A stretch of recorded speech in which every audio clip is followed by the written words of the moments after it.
आउं शहीद मुनीर शाहानी लाइ इहो ई चई सघां थो त हुन जी ज़िंदगी जा तमामु हसीन तरीन ॾींहं जेल में गुज़रिया ऐं हुन जेल में जेका पंहिंजी ज़िंदगी गुज़ारी उन दौरान हुन जेल में रही करे सिंधु देश जे फ़िक्र ते तारबंद रहियो ऐं ॿाहिरियनि दोस्तनि सां मुख़्तलिफ़ वक़्तनि में कालमनि जे ज़रिए राब्ते में रहियो ऐं उन सिंध जे अज़ाब घरनि जो अहवाल अहिड़े चिटे नमूने मां सम्झां थो कंहिं अॻु में क़ैदी जेल में रही करे न लिखियो हूंदो छो जो इन डप खां त जेकॾहिं अॼु मां कालम लिखां सुभाणे वरी जेल इंतिज़ामिया मथां मुंहिंजे मथां डंडो खणे पर हू इन्हनि सभिनि ॻाल्हियुनि खां मथां बेबाक ऐं दिलेर इंसान उन खां न कीॿाईंदो ऐं जॾहिं जेल मां निकितो निकिरण शर्त हिन ज़िले अंदरि पंहिंजे दोस्तनि सां एॾो प्यार ऐं मोहबत वंडी जो हिन ज़िले जी क़यादत संभालियईं ऐं हिन ज़िले जो सदर थियो उन सदारत जे दौरान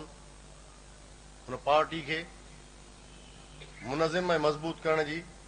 हर मुमकिन कोशिश कई ऐं जेसिताईं जिस्मानी तौर असां सां हिन धरती ते गॾु हुयो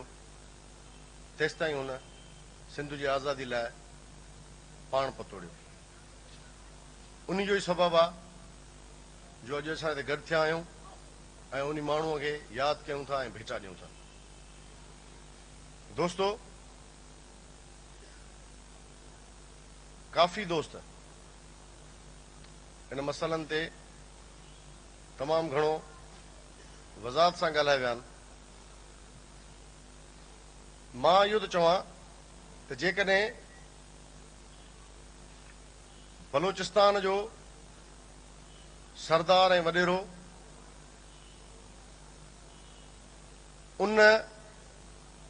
धारा में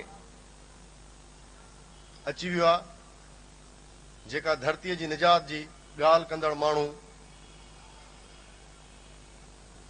उन्हनि खे मजबूर कयो आहे त उन्हनि सां गॾिजनि अॼु बि उन मुल्क में के अहिड़ा वॾेरा सरदार आहिनि जेके नथा चाहिनि त बलोचिस्तान आज़ादु थिए ऐं एस्टेब्लिशमेंट जे इशारे ते थोरियूं घणियूं हरकतूं कनि था पर उतां जे उन्हनि आज़ादी पसंदि माण्हुनि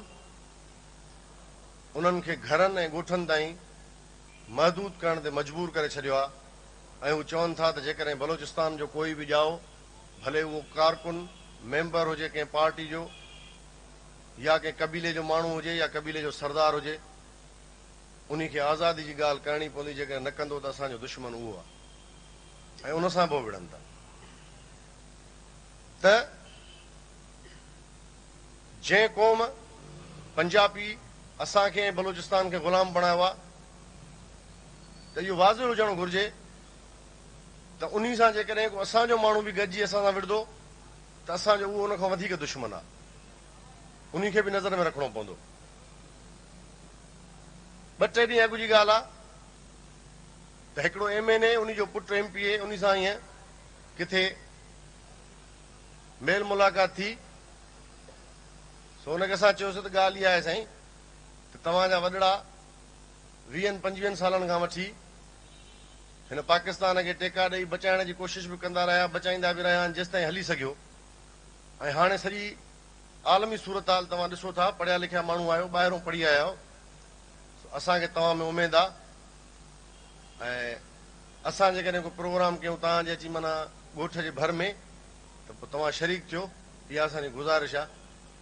तव्हां यकीन कंदव न बंदि कमरे में 5-6 माण्हुनि जे साम्हूं हुन रड़ कई खणी चई न साईं असां तव्हां सां गॾिजी कोन हली सघंदासीं असांखे मरणो त न आहे माना जेको माण्हू पंहिंजे राज ते एॾो क़ाबिज़ हुजे जो उनखे जेकॾहिं को 20 मील परे को ॻाल्हि करे ऐं उनखे ख़बर पए त उहो माण्हू उतां गील जी हुनजे बंगले ते पहुचे उन सां माना अलाए कहिड़ियूं जुठियूं थियनि पर उन माण्हू खे फ़ौज ऐं हिन रियासत एॾो डिॼाए छॾियो आहे जो हू असां सां हिकिड़ो मिंट बि हलण लाइ तयारु न आहिनि। त असां बि इहो ई था चाहियूं त जेकॾहिं रियासत हुननि खे डंडे जे ज़ोर ते या कंहिं भव जे ज़ोर ते डिॼायो आहे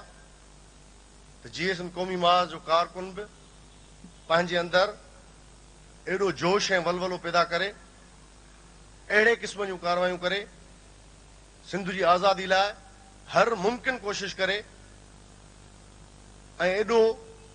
उन्हनि ख़ौफ़ज़दा माण्हुनि जे दिलि में पंहिंजो ख़ौफ़ विहारे त जेकॾहिं असां GSM वारनि जी ॻाल्हि न मञंदासीं थी सघे त उहे बि असां सां ओड़ो असरु करनि जीअं पाकिस्तान जी स्टेट असां सां करे थी। त उन बराबरी खे रखण लाइ तव्हां असांखे को गस वठणो पवंदो। ही तरीक़ा सभु बहितर आहिनि। सियासी हवाले सां पंहिंजी क़ौम सां रुजू कयूं, उन्हनि सां ॻाल्हायूं, उन्हनि खे सभु ॾुख सूर बि ॿुधायूं, कोशिशि कयूं त उनखे गॾु खणी हलूं। पर ही जेका कमीनी रियासत आहे सो हिन जे लाइ इहो मूं पहिरियों बि शेयर चयो त कान्हे का तारीख़ में वेड़ सिवा बि हुआ। जेसि ताईं सिंध जी आज़ादी लाइ हथियार खणी हुननि जे साम्हूं न बीहंदासीं तेसि ताईं हुननि जे कन ते जूं ई कोन थी चुरे। साईं असांजा दोस्त हिते जिस्मम जा दोस्त वेठा आहिनि, पाण इन शइ जो इक़रार करे विया आहिनि त असीं एॾी का वॾी पार्टी न हुयासीं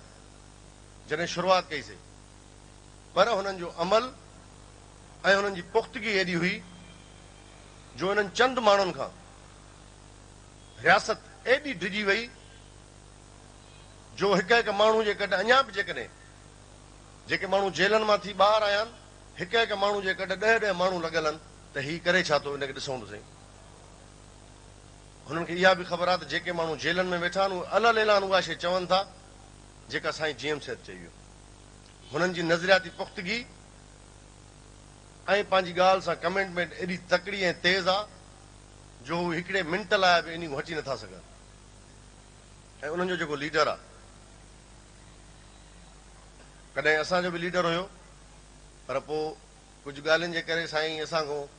भॼी वियो ऐं पोइ इहे प्रोग्राम जेके ॾिठईं सो असीं हुनखे बि जस था ॾियूं त हिकिड़ो माण्हू सॼी रियासत खे अखि में कंडे जी आहे। जेकॾहिं असां सिंधी माण्हू ख़ुशहाल ऐं आज़ाद रहण जी कोशिशि कंदासीं त पोइ कंहिं अहिड़े माण्हूअ जी ॻाल्हि खे मञणो पवंदो ऐं उन सां गॾु हलणो पवंदो। सियासत बि कबी इनक़िलाबनि में तंज़ीमुनि में के माण्हू अहिड़ा हूंदा आहिनि जेके अवाम खे सम्झाए ॿाहिरि कढी रोडनि ते अचण ते मजबूर कंदा आहिनि ऐं के माण्हू अहिड़ा हूंदा आहिनि जेके भले अवाम में न हुजनि पर अवाम जी दिलनि में हुनजी धड़कन ज़रूरु हूंदी आहे। मां सम्झां थो त क़ौमी कारकुन जेको बि साईं GM सेठ जो नज़रियाती पोइ लॻा उन जी दिलि में धड़कन इहा